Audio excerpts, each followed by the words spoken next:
Inertia. So inertia what it is, inertia क्या होता है, जब वो एक्सप्लेन करते हैं कि inertia like when there is an object and it needs to change and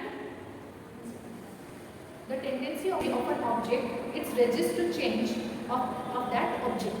ठीक है, जब कोई भी ऑब्जेक्ट है उसके ऊपर जब तक कोई एक्सटर्नल फोर्स ना हो तब तक वो ऑब्जेक्ट वैसे ही रहती है. Inertia it's means a rest, a time of rest, a duration of rest. Okay, so इन्होंने they are the types of motion. So types of motion में क्या होता है, देयर इज इनर्शिया को उन्होंने एक्सप्लेन किया है, there is law of rest, law of motion and law of direction. ठीक है, first law of motion.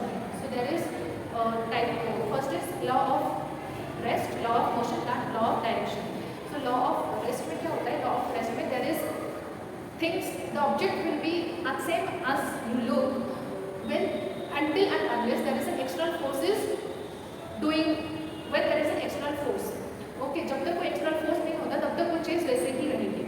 For example, when there is a tree, जब तक हम उसको शेक नहीं करेंगे तब तक it will be on that rest position only. Okay, so क्या होता है कि जब तक हम उसको एक्सटर्नल फोर्स मतलब उसको से शेक नहीं करते हैं तब तक वो फ्रूट्स एंड फ्लावर्स वहीं पे ही रहता है. लेकिन when we are having that external force वो चीज़ वैसे ही रहती है. ठीक है, so that is the law of rest and law of motion. So law of motion क्या होता है, जब तक मतलब क्या, जैसे कि कोई हम we are at a constant position but हम अगर बस में या फिर कार में जा रहे हैं, so when there is a brake, ठीक है, because we are in a constant position, लेकिन हम बस में हैं, जिस ऑब्जेक्ट के ऊपर हम हैं, तो वो अगर उसमें कोई चेंजेस आते हैं, उसके मोशन में कुछ चेंजेस आती है, तो वो चेंजेस हम में भी आती है. तो बस में अगर हमें अगर वो ब्रेक लगाते हैं ड्राइवर, तो हम आगे आ जाते हैं, we get forward because there is an external force of driver doing the brake. ठीक है, so what happens here is law of motion ऐसे ही काम करता है, like we are in the rest position but bus ने break लिया तो हम आगे आ गए, फॉरवर्ड थोड़ा आगे, तो वो होता है law of motion. And law of direction क्या होता है, लॉ ऑफ डायरेक्शन में देयर इज, अगर हम कार में जा रहे हैं, ठीक है, तो डायरेक्शन अगर कार ले रही है तो हम भी उसके साथ साथ वही डायरेक्शन में जा रहे हैं, लेकिन कार एक नई डायरेक्शन मतलब टर्न होता मतलब क्या, एक रास्ते से अलग एक रास्ते में आ रही है, लेकिन हमें लगता है हम वही रास्ते में जा रहे हैं क्योंकि हम भी उसके साथ साथ टर्न हो जाते हैं. So that is the law of direction.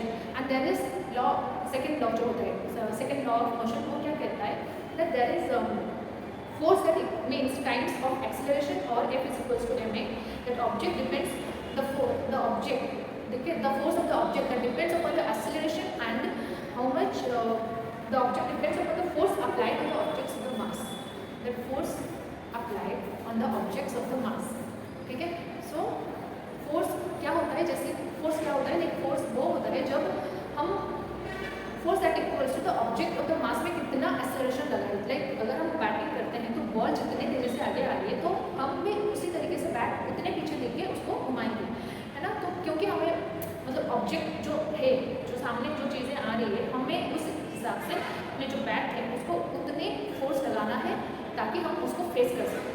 ठीक है, एट द सेम टाइम हम कैच भी उसी तरीके से करते हैं, सो दैट हमें फोर्स, हम जो फोर्स हम हमारी तरफ आ रही है हम उसको और अच्छे से कैच कर सकें, सो दैट वो हमें इंजरी ना करे.